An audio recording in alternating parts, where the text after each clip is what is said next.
আমার বন্ধু একজন খুব বড় নামের একজন শিল্পী, তো বেশিরভাগ মানুষের শিল্পীর গান শুনলে একটু এনজয় করে বা একটু স্যাড সং হইলে মনের মাঝে একটু কষ্ট করে। তো আমার বন্ধুর যে গান আছে না, আমার বন্ধুর গান শুনলে ভয়ঙ্কর ম্যানেজারে বেটি খাওয়াইতে খাওয়াইতে তাই জীবন শেষ হয়ে যায়।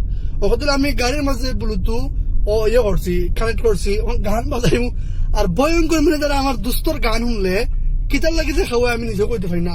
আমি ভলিউমটা একটু বাড়াইছি, আর এখন গান বন্ধুর গান আবার খুব বেশি চলে, মানে দেশ বিদেশে হলে গানও নেই। তুমি এখন সুখে থাকো বুড়া জামাইল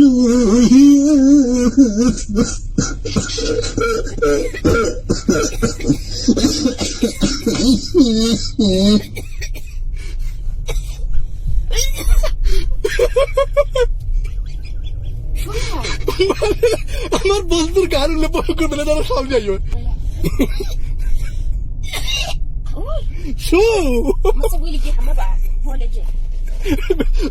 বেটির গান বলে ফেসা পাইছো, আরবিতে ফেসা রকম বউল ফেসা বলে গান দুস্ত তোমার এক সাদা গান বেটির মুখ আইও।